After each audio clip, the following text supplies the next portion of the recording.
Yes, guys, welcome back to the Cannon podcast. Hello, everyone.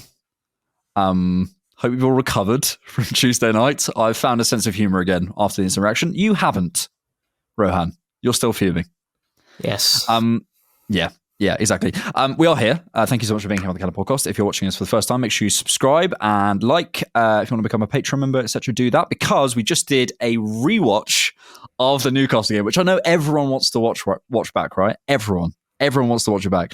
We did just do an hour looking at the Newcastle game. It was horrible and painful, but genuinely quite informative, and it was quite therapeutic for me, Rohan. I don't know. I feel like it didn't work on you, but okay. Yeah, it's all right. We want to talk sort of, I guess, like three things we learned from watching it back, and sort of talk about that game. It was painful, and there's sort of, I guess, like two main sort of tactical things that we want to come away from it with, and a couple of positives or excuses depending on your persuasion. Should we start with probably the biggest flaw at the minute with Arsenal, which is in relation to our high turnovers? I know you've got a lot to say on this. I want to sort of let you go away. What is that for you? Yeah, I mean, if you listen to the main pod, we spoke about this briefly, and it's been something in the back of my head for a while now. And there's a really good account on X at Data EPL Analytics. He does really good stuff, he or she. And I'll put this on the screen. Yeah. And it's actually looking at the positive and the negative of Arsenal's play. And this is something I actually want him to extract more information from the last two seasons as well, because it can give us a good comparison of how this has been, what's been happening over the past two seasons as well. And it's obviously Arsenal's high turnovers and the conversion of those turnovers into shots. And in terms of turnovers, Arsenal ranks second, just behind Manchester City. And that is a sign of Arsenal's press doing exactly what you'd expect it to do. And I'll maintain it. This is a really good aspect of our game model in terms of the flexibility of a press, the way that we can adopt different structures, how we win the ball back. We do that fantastically. But from the moment in which we win the ball back, what follows is incredibly stale. And there were so many examples in this Newcastle game in which we pressured really well. We won the ball back in advantageous areas, and then nothing happens from it. You know, we slow the game down too much. Players aren't making the runs that you'd expect them to do. If you're watching like a Liverpool, for example, in terms of how direct they are after winning the ball back, that is something that we can learn from Liverpool, and we don't do well enough. And I think this is a combination of player quality, but also systematic as well. And we mentioned it on the rewatch, which you can check out, is that our far side winger, this might be difficult for you to understand without me kind of visually explaining it, but I'll try my best, in which when we're forcing a team to come wide towards one side of the pitch, in which we're squeezing the space and we're looking to win the ball back because it's really favourable in these areas because you're condensing the pitch. Our far side winger is coming deeper to track the run of the far side midfielder because we want to keep Saliba and Gabriel together working against the centre forward. Now that's good in terms of giving you control if they go long because you've got an extra body there to defend the second ball and you've got an advantage. And Arsenal in their press do like to go a little bit lighter up front because they want security at the back. But when you win the ball back, in Martinelli's case, his starting position is so deep.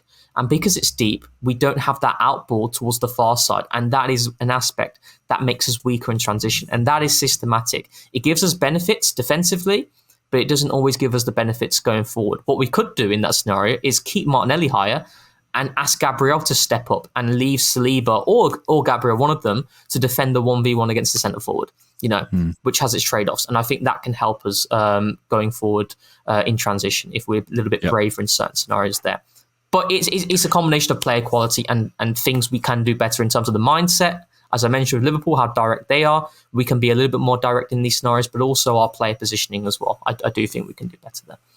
I agree. And I think often this is just put down to profile and this idea that, and I agree. We have a lot of players who are ball to feet players. And then there's a conversation about who's constructed that squad. But we have a lot of ball to feet players that like Odegaard, Trossard, probably Sterling, Jesus, Havertz, and our forward areas who, when the ball breaks, they want to touch it, which is understandable.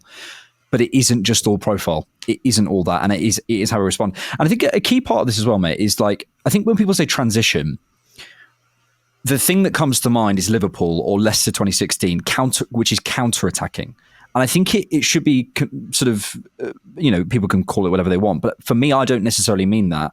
It's when the game turns over. Yeah. And for us, as you say, because we create so many of those scenarios, for us to be so bad, I think the numbers that we saw earlier, we're second, then we go to 14th for how we convert that into shots. So that is a massive area of where we are doing brilliantly. And again, I don't even care if people call this excuses. Our press is still brilliant. It really is. The question is, as you say, is what happens next. And I think this has to be put down at some point to instruction. We can't keep looking at Nico Williams and Isak and all these guys. At some point, when the ball there's a number of scenarios in the Newcastle game with Trossard where you just watch Ødegaard and Havertz and Rice. Actually, Rice is probably the one who does, but the other guys just not react. They just don't react. They want the ball to feet. They want to compress the space. They want to make it smaller. They want to make it a small-sided game, go back into their patterns. And it's a big concern. It's a big concern, and it isn't just solved in the market. I think that's a key thing. And just to conclude on that, I think some people are imagining, we'll be able to counterattack. Honestly, if under Arteta we are never a counterattacking team, I think it'll be a shame. But every team has their flaws, and every team has their sort of strengths and weaknesses. And not that I don't want us to be able to counterattack, but how many times do we find ourselves on the edge of the box breaking? Not very often. Yeah. How many times do we find ourselves in a high turnover situation? Very different. That is a very different thing. So that's really where I want to put the stress. The second thing we wanted to talk about was Kai Havertz's performance. And another frustration, really, before we come on to some positives as a third point, which was really how we use him as an outlet. And I think it sort of relates to what you were saying earlier about Martinelli, or the far side winger, but it was in this case Martinelli, in terms of how we support him. And there was a number of scenarios, again, where the players aren't reacting quick enough. And I think the way we're using Havertz is fine as an outlet, but when you have him as an outlet, you have to support him and allow runners off him. And again, this is back to the profiles thing. This is back to pretty much the same issue. But I think I was really frustrated in the Newcastle game at how we used Kai Havertz, because he was isolated, he was flicking balls on. And I think in the press, if we sort of break this down a little bit in the rewatch as well, Newcastle were very brave in how they stepped onto us. So we had actually a lot more opportunity to go long to a pretty isolated Kai Havertz, but then you have to react. And I think in a game where we're using Kai Havertz like that, also similarly when he moved to the right later on in the game, he wasn't supported. He was isolated, and I don't mind using Kai Havertz in that way. If he's not going to be the sort of the space creator, he's going to be the guy actually affecting the last line in this case. But my big frustration from that game was that we didn't support him with runners around him. Not to say there's no use for him then, but there was so many turnovers when the ball went long. Havertz has got it. Trossard wants it ball to feet, and there's not created some space for him, or Martinelli's running behind, or whatever, not running behind, or whatever it might be, and it just turns over. And it's not happened all the time, but I think in this season, I think there's been times where we have supported him better. But that was a big concern for me from Newcastle, because that was our way out of their press. That was a thing we didn't exploit. When Newcastle have 6 players basically inside our penalty box, and we're not supporting the outlet, which is the way out, it becomes a big concern, especially in that game. So, yeah, that was a concern for me. I mean, and that's one of the reasons why Newcastle, they were able to go as brave as they were. I mean, we saw many clips in which they were pressing man to man, and I want to reiterate as well, in which sometimes Newcastle, as a club under Eddie Howe, and they're going against these big teams, they're renowned for time wasting, slowing the game down, etc. They deserve a lot of credit for their performance, what they did. They did a number on us, and obviously we'll talk about the positives in terms of the big moments that Arsenal did generate. And had Arsenal taken one of those moments, it could have been a different game for sure. But we're here to kind of like dissect the game and looking at the ins and outs of the performance. And it wasn't all rosy from our end, and Newcastle played a massive part as to why we weren't able to play our natural game.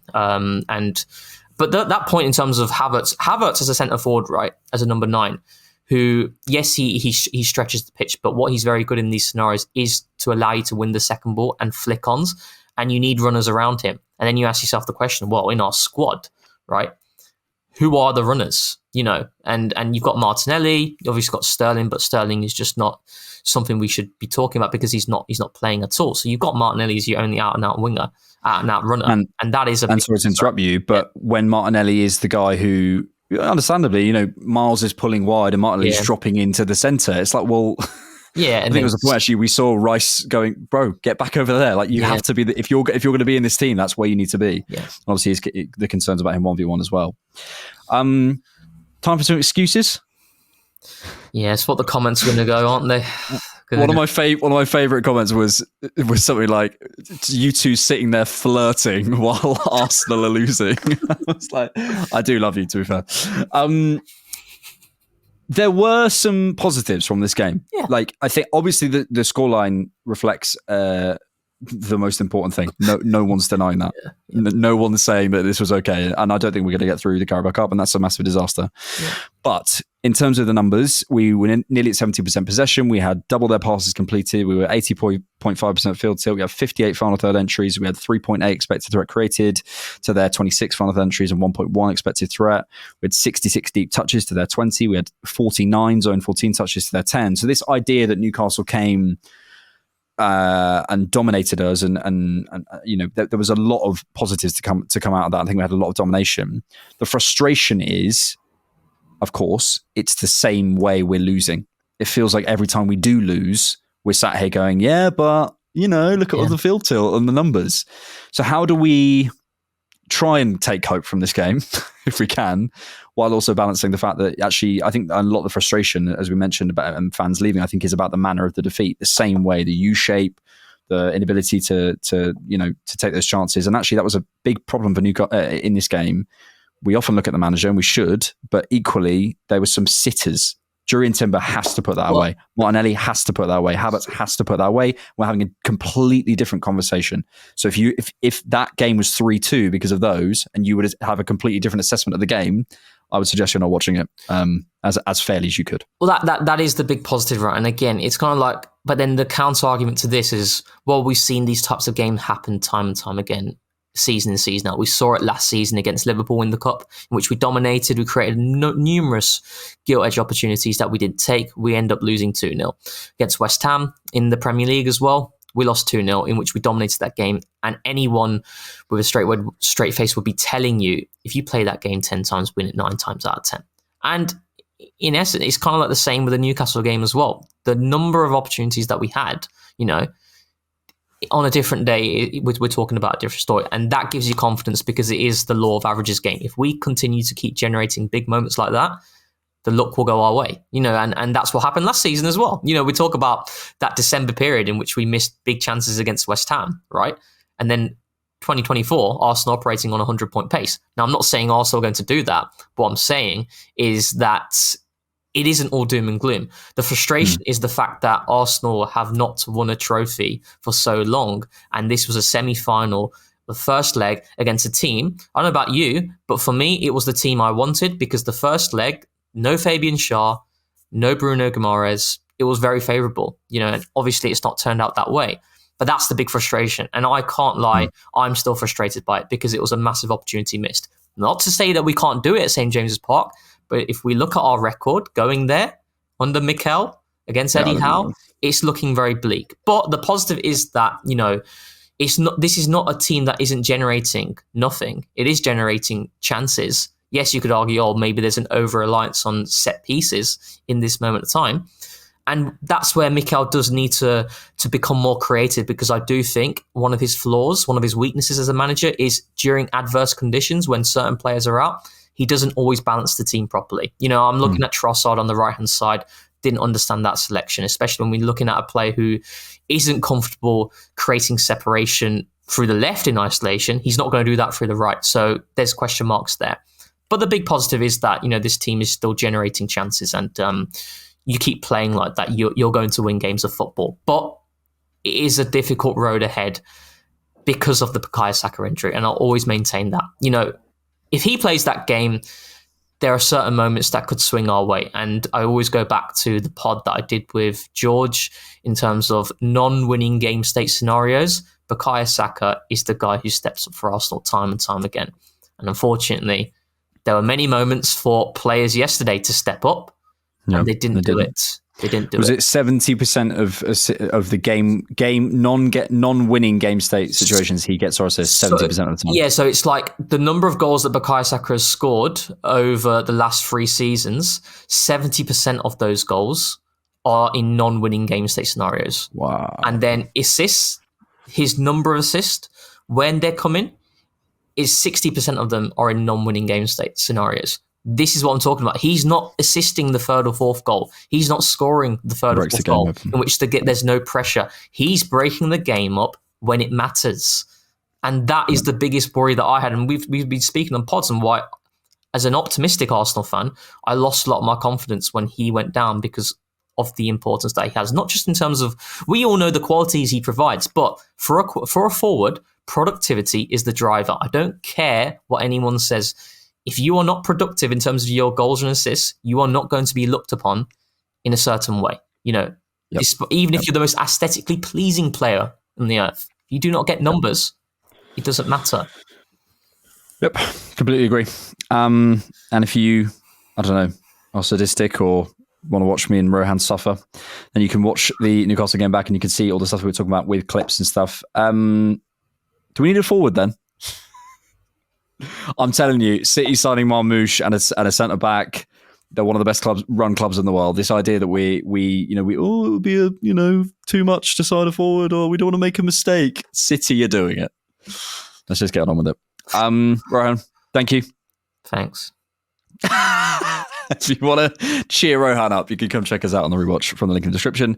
Make sure you like and subscribe, and thank you for watching, and thanks for keeping it Arsenal.